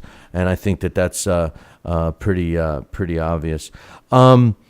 Dominic Gwynn, last week we talked about Dominic Gwynn being a last-minute sub because Tony Grano punked out of his fight with Tomas Adamek. And I said, Dominic Gwynn, is a good fighter if he was training. Otherwise, maybe he's just going to be expecting, getting a payday or whatever. Well, he said, and I quote, I'm not stepping up to fight Adamek unprepared. It's not like I'm breaking up my vacation time. For the last 3 or 4 weeks, I've been training every day. I've been waiting for a call. I had a feeling that this fight would happen. He says, how long was I thinking about it? He says, when Jolene Mazzoni from Main Events called, who's the matchmaker, called, I didn't even put the headset down. He said that I said, of course I'll take this fight. He says, I know this guy more than anyone. He says, I was his sparring partner when he was preparing to fight Chris Arreola.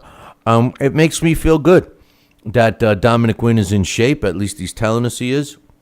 And we'll see what happens, man, because I was a little nervous about that. Now, as far as Derek Chisora goes, we were talking about that earlier.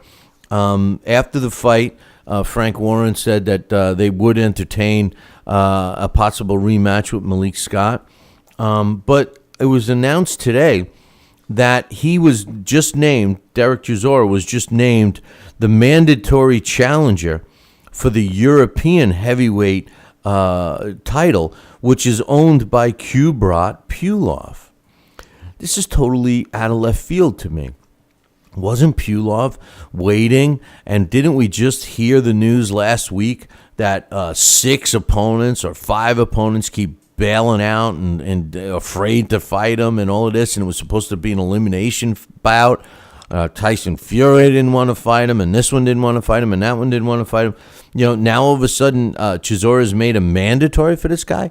I think there's a good fight for Chisora. First of all, I don't know why Chisora would fight. No disrespect to the European title, but Derek Chisora is a top 10 ranked world contender. I would think that he would be getting some other opportunities, and I would think that I don't know who would promote this fight, but Frank Warren said, "I'm back in business and I'm ready for whatever comes." I'm sorry, Chisora says, I'm back in business. I'm ready for whatever comes my way from Frank Warren. Whoever he puts in front of me, I'm destroying. Just like Scott, they're going down. This is the new Derek Chisora, back on the road to winning the world heavyweight title.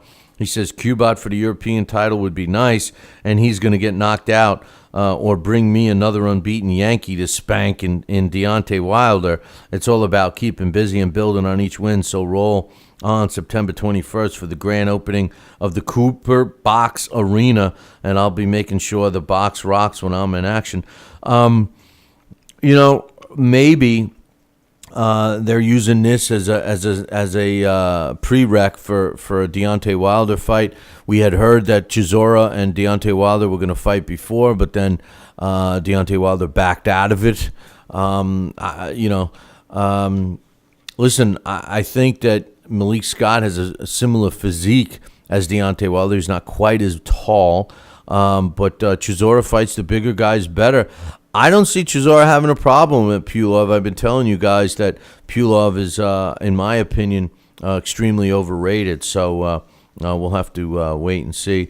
There's been a lot of talk about the AIBA, and I don't really hate it.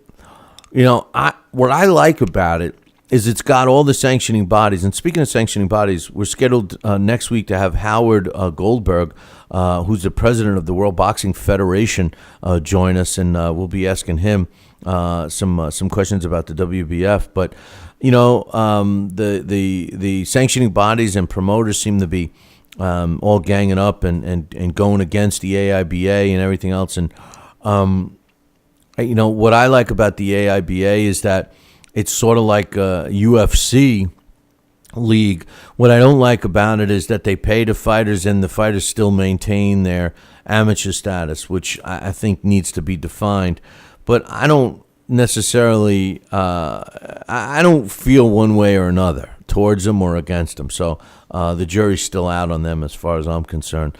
Thomas Delorme, it was talking about him fighting on the undercard of Daniel Geale and Darren Barker. Well, it was made official today when they announced that my buddy Gato Figueroa has signed to step in and fight Thomas Delorme.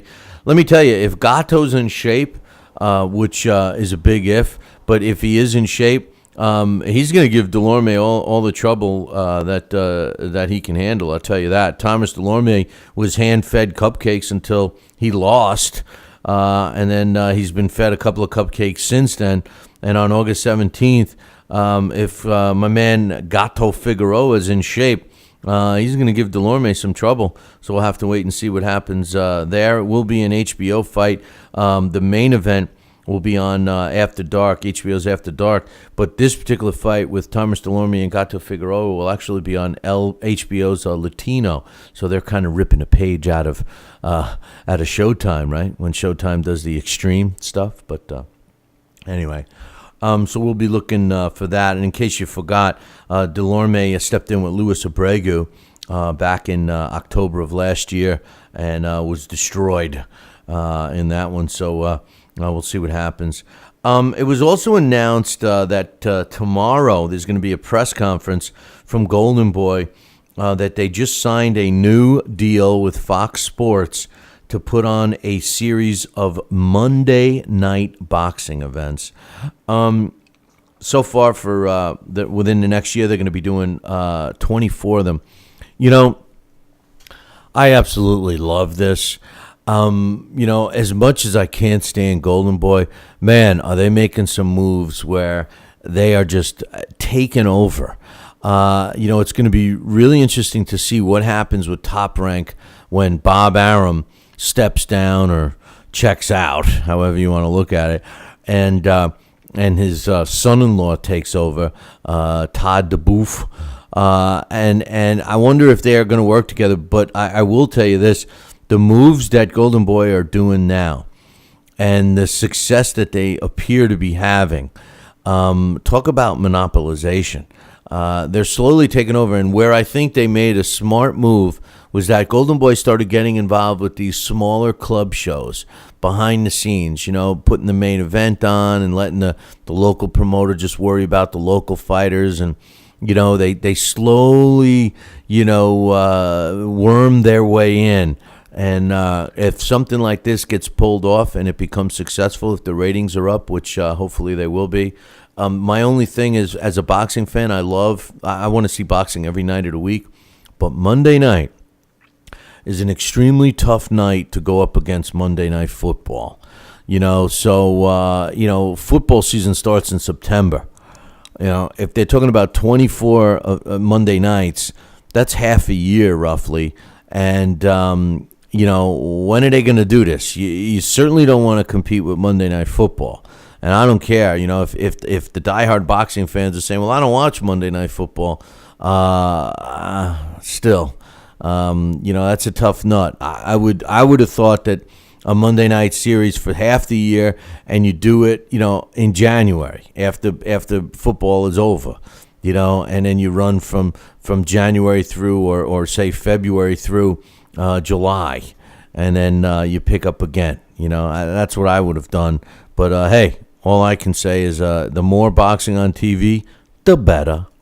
Talking Boxing with Billy C. Every week, 2 hours of the best boxing talk on the radio. I have a bunch of questions, Donnell, right? If you feel like you want to, you can answer for JD first. Why will you win? JD Chapman, why will you win? Baby Holmes will get sick and get hit by a train that day on the way to the fight, or he might have diarrhea, he might have the flu, he might throw up. One of his eyeballs might fall out that day, and I might get lucky. Talking Boxing with Billy C. In the real world, life has its shares of trials and tribulations, but you don't have to face them alone. This is Patricia Campanaro of Campanaro and Tomkovich. If you are facing emotionally difficult family legal issues from divorce to child custody, reach out to the team that will dedicate themselves to fighting for you, the team of Campanaro and Tomkovich. With almost 30 years of experience handling divorce, child custody, legal guardianship, visitation, and other legal issues dealing with family concerns, we can help you resolve the problems you are facing with professionalism and care. Our supportive staff is always ready to assist you with any questions or concerns you may have. To find out more about Campanaro and Tomkovich, visit us at duchessnylaw.com or call us and speak to a member of our attentive staff at 845-221-4099. That's 845-221-4099. Don't be surprised at court with inexperienced representation. At Campanaro and Tomkovich, we have been helping our clients get the justice they deserve for almost 30 years, and we could do the same for you. Now back to Talking Boxing with Billy C. He may not have an Excellence in Broadcasting award, but the night's still young. And he's got martinis. So you never know what may be by morning. It's Talking Boxing with Billy C. Talking Boxing with Billy C. the one, the only Don King. Makes me feel good, Billy, to have you, the #1 show in the country, talking boxing with Billy. So I invite each and every American that's listening to this great show to tune in, because we want you to be there with Billy and me. St. Jimmy's coming down across the alleyway, up on the boulevard like a zip gun on parade. Lights on the silhouette, he's in some butter net, coming at you on the count of 1,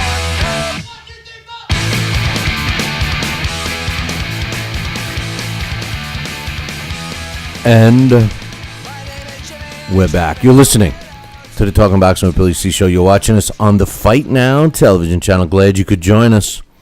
And I save the news that I've been wanting to talk about for the end. I was just checking out the chat room, and I just want to say, Jay Christmas, I don't think you were in here before, but he's in there saying that he felt that Malik Scott was going to get robbed and all this stuff. Listen, it's like the old Led Zeppelin tune, nobody's fault but mine. That's what Malik Scott should be singing to himself. It's his fault that he lost that fight, and I'll tell you again why. The bottom line is, if you watch the knockout, it was a legitimate knockdown, and Malik Scott was clearly not in trouble. He was on his knee, and he was looking at the ref, and the referee was as clear as day with his count. 6, 7, 8, 9, and when he said 9, Malik Scott started to get up, and instead of going 10, he waved it off. Malik Scott's mistake there. What did they tell you? What does every trainer tell you? They tell you, if you get knocked down, stay down, get all your, regain your senses, and get up at what count? What count? Right, count of 8 or even 7. You don't wait till 9, 9.5, 9 3/4, 10. No. I don't care how crystal clear his head was. It's Malik Scott's own mistake. He should have not stayed down. Chalk it up as inexperience. He's never had been down before. At least I don't think so. But that's why he lost that fight. Who knows what would have happened? It did seem pretty close. I thought Derek Chisora was winning the fight. I thought he was landing the harder punches, and he seemed to be working the body well of Malik Scott, something that Glazkov wasn't really doing. There's so much body to hit on Malik Scott, but Glazkov was going for the knockout, and Malik Scott jabbed him to death. So Chisora had the answer for the jab, but Malik Scott did not have the answer for the count. So anyway, right, Scotty one says, Malik, you dummy. That's exactly right. Malik, you dummy, because that's exactly what he did, man. It was him. Good line there. I love these guys. They all have a really good sense of humor, and that's what I like about our listeners and viewers. All right, here we go. Floyd Mayweather. We start talking about Malik Scott. We start talking about the fight against Derek Chisora, and there was some interest there. Danny Garcia and Lucas Matisse, they signed, so everybody's excited about that. They're starting to talk now about the Manny Pacquiao and Bam Bam Rios fight, and so people start drifting away a little bit, just a little bit, because let's not forget it's still a good almost 2 months away. Well, I guess not. I guess about a month and a couple of weeks away to the big fight in Las Vegas, Floyd Mayweather against Saul Canelo Alvarez. But Floyd Mayweather cannot stand it when all the attention is not on him. So what does he do? He comes out with a statement over the weekend, several statements, and I have totally mixed feelings about this. Well, let's get with the statement. He says he'll fight Manny Pacquiao under one condition right now: if he signs up with Mayweather Promotions. Here's the deal. Well, let's give you the quotes. He says, I wanted to fight Pacquiao at one particular time, but I wanted to fight him when he was at the top of his game. He says, I'm not going to speak on another man's finance business. He says, but like I said before, I left Top Rank for reasons. He's with Top Rank. So I want him to be happy with Top Rank. You know, that's like when you know, you break up with a girlfriend and she goes out with somebody else, and then, you know, it's a disaster, and you say something like, well, I just wanted you to be happy, oh, what, it's not working out? Oh, too bad. I just wanted you to be happy. He says, everybody's like, oh, Pacquiao, but I'm just letting you know he's not getting a fight with me. The only way he's getting a fight with me is if he signs with Mayweather Promotions. He's not going to give me fights. He's got to give me fights with Mayweather Promotions. If you don't give me no fights, you know, you love it the way Floyd talks like a total ignoramus. If you don't give me no fights, I guess that's because of his 6th grade education. But if you don't give me no fights under Mayweather Promotions, then he's not going to get a fight with me. That's the way Mayweather talks. That's how it's working now, because the ball is in my court. The ball has been in my court. I'm the A side. He says, I went to Pacquiao at one particular time and I offered him $40 million, and I told him, I will wire you $20 million in 48 hours. He told me he wanted 50-50, and he got off the phone. Some guy named Michael Kantz, who happens to be one of Pacquiao's managers, came down, and he says, I don't know who he was. He looks like a little weasel. He came down here, was in my gym. Once again, Floyd is knocking on other people. Do we want to really get into and say what Leonard Ellerbe looks like? Come on, man. Anyway, he says, he came down here and he was in the gym and he talked to me. He says, hey, if you want Pacquiao fight, talk to me. I said, what about Top Rank? He says, I run all his business. That's what he told me. I've got it recorded. I got it on film, which means he's got nothing. He says, he wants to fight. Now here's the thing. Manny Pacquiao, we all know, is signed under a contract through 2014. So even if Manny Pacquiao comes back and beats Rios in an exciting fashion and fights another fight under Top Rank, say for one time next year in 2014, and then he lets his deal with Top Rank expire, and he goes over to Mayweather and signs with Mayweather Promotions. Floyd still won't fight him. Listen, Floyd doesn't want to fight Manny. It's not. First of all, Floyd is right about the fight. It doesn't have the interest. Although many fight fans still want to see it, the significance of the fight really should have taken place 2 or 3 years ago. Now, it doesn't matter. I mean, all the people know that Floyd just doesn't want to fight him.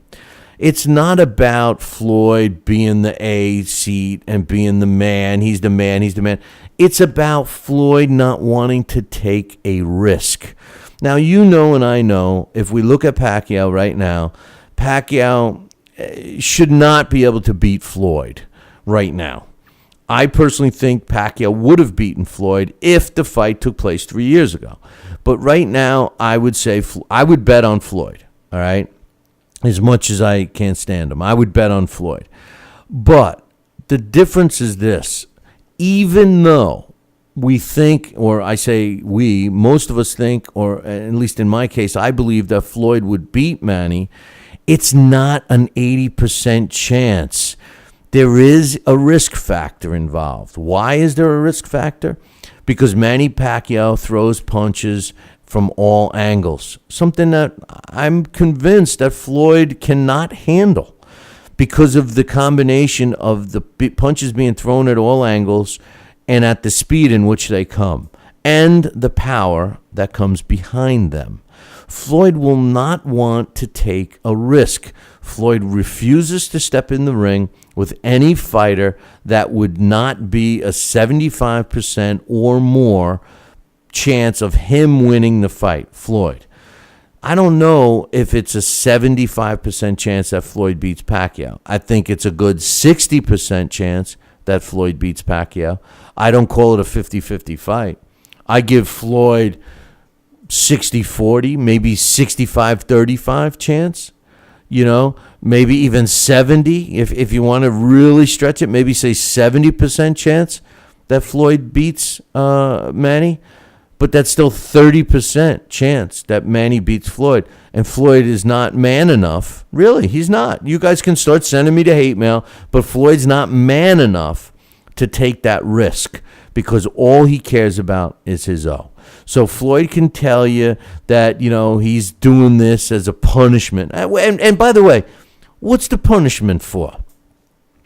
Is it because is it because Pacquiao signed with Top Rank? If he left right now, you see this line where he says he's got to give Mayweather promotion some fights. So that means that, if he did sign with Mayweather, so what's he going to do? Make him fight a couple of fights before he gets in the ring with him? It's another one of these BS excuses, man. Floyd Mayweather is such a smokescreen guy. Putting his talent aside, if he can't handpick, the guys that are 75% or more chance for him to win, he doesn't want a piece of them. So, this is my argument with this guy. Is he the all-time, is he pound for pound top fighter active today? Yes. Is he the best fighter out there today? As far as we know, yeah. But does he challenge himself? No, he doesn't. He doesn't. And for me, as long as I'm alive, I will always keep that in the back of my mind. When I talk about him in the future and people say, was he great? I'm going to say, you know what? He was a great fighter. He was the best of his era. Floyd Mayweather, hands down, was the best of his era. But the knock on Floyd is he never challenged himself. So we really don't know. I'm going to use my analogy that I use all the time. If the best football team played the worst football team every week for 16 weeks and went undefeated, are they the best team? Are they the best team? If you're fighting the worst fighters, and I'm not saying that he fights the worst fighters, but if he's not challenging himself, is his undefeated record that impressive? If he was seeking out all the best fighters and he had wins at the end of his career against Manny Pacquiao, Sergio Martinez, Triple G, whoever, Canelo Alvarez, Robert Douglas Guerrero, like he's got wins over Reddy and Victor Ortiz. If he ended his career like that, then you could have a really good argument that, hey, this guy belongs in the first 5, maybe even 3 fighters of all time. But he's always going to have that void. It's going to be hard for the best Floyd Mayweather fans to make the argument that he is an all-time top 3 or 5 fighter when he didn't challenge himself like those names that are in that top 5 all-time great list. When you start thinking of all-time greats and Sugar Ray Robinson and Harry Greb, those kinds of names, Henry Armstrong, those names are thrown at you. You say to yourself, well, Jesus, look at the fighters that these guys seeked out. They went and fought the best. They went up in weight and fought guys. They went down in weight and fought guys. They fought guys 2 or 3 times, giving the guy an opportunity to learn their style and they came out on top. Maybe they lost one, they came back again. These are the guys that are the all-time greats, and it's going to be hard for Floyd at some point in time, not now, because right now you can't say that he's not the best out there today. But I'm talking about when he hangs him up and and he goes for that all-time great position. Because let's face it, he's successful financially, blah blah blah. So all those things he probably doesn't care about. But the truth of the matter is in this sport, that's the kind of things that you want. At least the old fighters and most fighters, even up to this point, wanted to be known as the best, and he may be known as the best or looked upon as the best, but he's gonna have a hard time with people like me. Earlier we mentioned that Pulov was now Derek Chisora was the mandatory challenger for his European title ever since Alexander Dimitrenko pulled out. But now there seems to be some, because this was for the IBF elimination fight, but there seems to be some confusion because the IBF talked about Kubrat Pulev and Tony Thompson being matched together for the mandatory shot at the world title. So this is really confusing. Who's going to be fighting who? And if they're all saying this, just for argument's sake, but we'll have to wait and see. Tony Thompson against Pulev. I even like that fight. I even like Tony. See, I think Pulev is really, really overrated, big time. Did you hear that speaking of Tony Thompson, did you hear that baby Huey Fury says that he wants to fight Tony Thompson next? And a lot of people think that it's a publicity stunt, which it should be, because Huey Fury has got 8 fights under his belt, 5 coming by knockout. He's only 18 years old. Tony the Tiger Thompson has fought for the world heavyweight title twice, and arguably has only lost to Klitschko brothers. He did have another loss in his career early on. He's beaten David Price back to back. When he fights and when he comes to fight, he's not a bad fighter. He's very slow, but still. Apparently, the Daily Sport in the UK reported that they're looking to put possibly Huey Fury against Tony Thompson on the undercard of Tyson Fury and David Haye. So we'll see what happens there.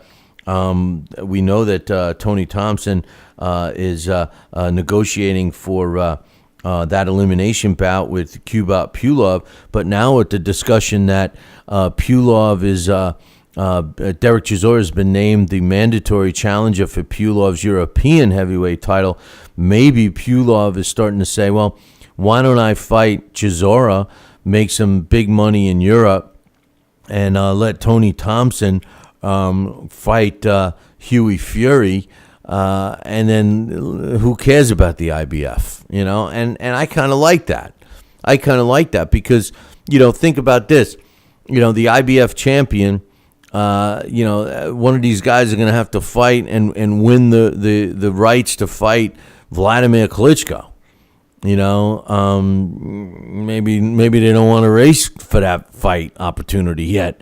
Maybe they're thinking, well, in Huey Fury's case, which I don't know if he's ready for Tony Thompson, but that's a money fight for him right away.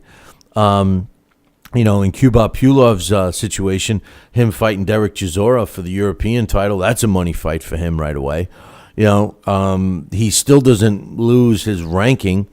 You would think maybe the IBF gets pissed off, but he's still going to be up there as far as top 10 heavyweight. So, his name's still got to be in the conversation, and he could jump ship and be ranked in another sanctioning body. So, hey, when you get to a certain point, you got to think, how much money can I make, and how much can I make, over the next 2 fights? Can I make more money fighting Tony Thompson as an elimination and then getting destroyed by Klitschko? And you know what? Team Pulev, that's Sauerland. And Sauerland knows that this guy is not that great. So, speaking of belts, how about the WBO?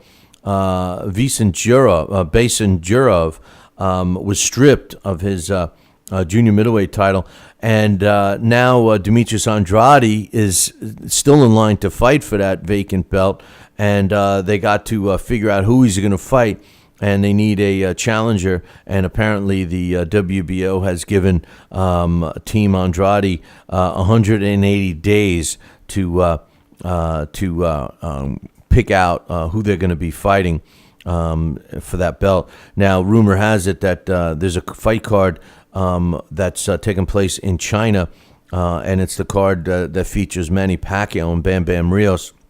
And rumor has it that on that November 23rd card that we could possibly see Demetrius Andrade going up against Vanis Marcian for the vacant WBO junior middleweight title. So we'll have to wait and see on that. A couple other fights I wanted to mention real quick. It was announced by Gary Shaw Promotions that on August 9th on the Friday Night Fights, the main event that'll be coming at us from the Morongo Casino in California will be featuring Rustam Nurgiev, who's 24-6, going up against Jose Hernandez in a 10-round fight. And the co-main will feature Jose Pedraza against Gabe Tomilian in the co-main event. So that's what's taking place.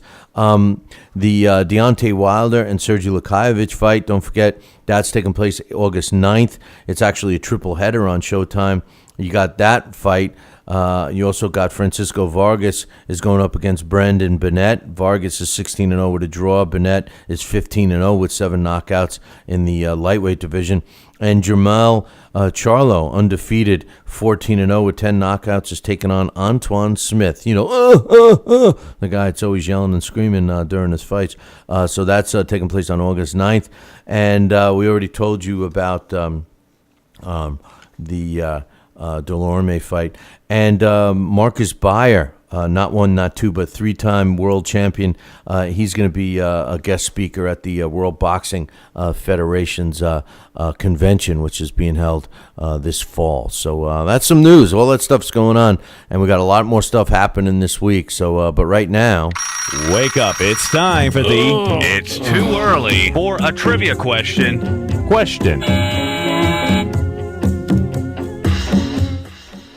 All right, today's It's Too Early for a Trivia Question is being sponsored by, who is it? Oh, yeah, Classic Entertainment and Sports, Jimmy Birchfield's show, which is taking place July 27th at the Twin River Event Center in Lincoln, Rhode Island. Get yourself some tickets right now by visiting our website, www.BillyCBoxing.com. Click the fight poster. You can't miss it.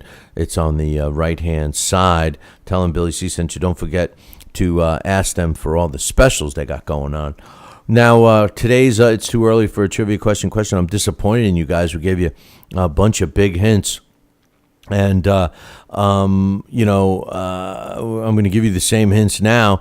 Our trivia questions are supplied to us by our very own trivia question guru, Henry Haskup.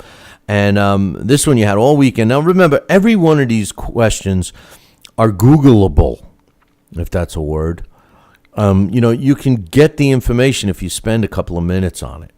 We had the girl in here winning the prizes, and all she did was Googled. That's all you got to do is check this stuff out. But anyway, who fought? And by the way, we got the last copy of Title Bout Championship computer game. It's going to be the last copy for at least a month or so. Who fought the most world title bouts without ever beating a world champion? Who fought the most world title bouts without ever beating a world champion? Now, here's the hints. Number one, this guy was a world champion, so everybody that thought that, he never won this fight is wrong. We also gave you the number. He fought 10 world championship fights, and he had a record of 6 wins and 4 losses in those world title fights. So we're talking about a guy who went 6-4 in world title fights, but he never beat a world champion. If you know this answer, or you can find it out, and you're the first one to get it right by emailing me, Billy@TalkinBoxing, that's TalkinBoxing.com, I'm going to send you a copy of the Title Bout Championship computer game. And for information about that game, you can visit our website, www.BillyCBoxing.com. It's on the left-hand side. Click it. One more time. Who fought the most world title bouts without ever beating a world champion? The 3 hints are he was a world champion, he fought 10 world championship fights, and he went 6-4 in those fights. Good luck to everybody on that, and hopefully we'll get a winner soon. This day in boxing history.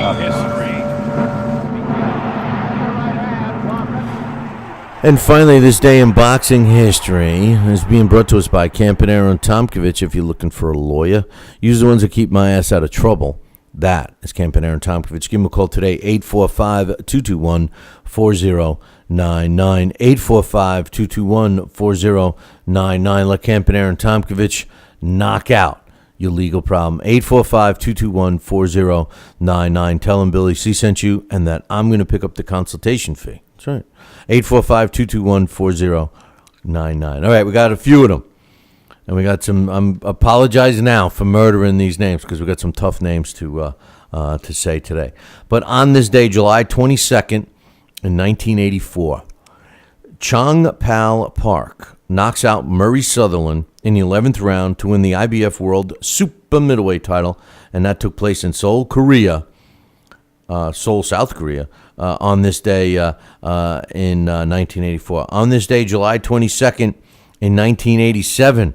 Rene Arredondo knocks out Tsuyoshi Hamada in the 6th round to regain the WBC World Junior Welterweight title, and that took place on this day, July 22nd, in 1987, in Tokyo, Japan.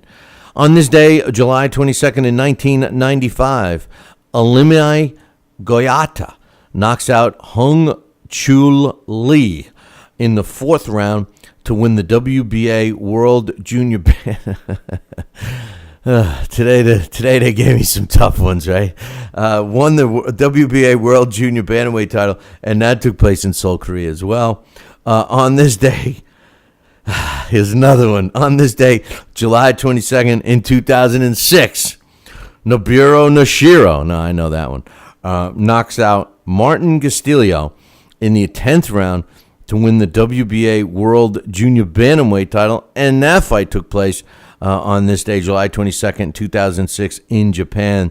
And finally, some names that are easy. On this day, July 22nd, in 1963, Sonny Liston, my man Sonny, knocks out Floyd Patterson within 2 minutes and 10 seconds. There's two different, on record, there's two different official times. One says 2 minutes 10 seconds. One says 2 minutes 9 seconds. So I'm just going to say within 2 minutes and 10 seconds of the very first round. And by the way, he dropped Floyd Patterson 3 times in that round to retain his world heavyweight title. And that took place on this day, July 22nd in 1963. In Las Vegas. And for all you young fighters out there, young fight fans out there, if you've never watched some of Sonny Liston's fights, check that out. As a matter of fact, I was flipping through the channels, and on one of the sports channels, I saw, and it's taken place one night this week, a show. I missed the first one, but it said Sonny Liston's knockouts, his greatest knockouts, volume 2. So there must be a volume 1, obviously, there. So I'll let you know how that was. I've never seen it before, so I'm going to be watching that, and that's out there. But anyway, Sonny Liston, one of my favorite fighters. Oh, I do have one more thing to say, though.